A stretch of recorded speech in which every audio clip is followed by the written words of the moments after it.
Kryetari i Partisë Demokratike Sali Berisha si rrallëherë është pozicionuar pro SPAK-ut e vendimit gjykatës posaçme për të pezulluar nga detyra zëvendës kryeministren e ministren e infrastrukturës Belinda Balluku. Në një konferencë me gazetarët, Berisha cilsoi në përputhje me ligjin masën e sigurisë të vendosur ndaj numrit 2 të qeverisë, duke deklaruar se gjykata kushtetuese duhet të refuzojë të marrë në shqyrtim ankimimin e kryeministrit Edi Rama për këtë çështje.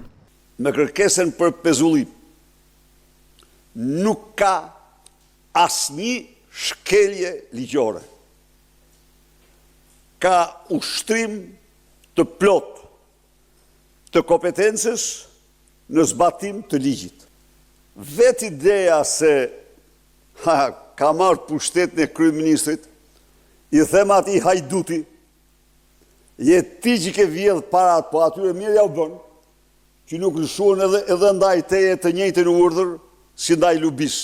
Por mbështetja e Berishës për SPAK-un mbyllet këtu, pasi lideri i opozitës kërkon që hetimi i tunelit Llogaras apo unazës madhe të Tiranës të përfshijë kryeministrin Edi Rama, e akuzat ngrihet për grup të strukturuar kriminal. Ajo që është e pafalshme, e papranueshme, është sepse nuk janë kualifikuar si grupi strukturuar kriminal apo organizatë kriminale. Nga ana tjetër, Berisha komentoi edhe hetimin e SPAK-ut për 21 janarin, përfshi kërkesën e Ilir Metës për t'u pyetur për këtë çështje nga prokurorët. Ndryshe nga Ilir Meta, Sali Berisha mbrojti Lulzim Bashën dhe rolin e tij si ministër i brendshëm në 21 janarin e vitit 2011. Një skenari atill i dhunshëm, i parë i pa precedent ndonjëherë, por me ato që kam konstatuar, masa ishin marrë.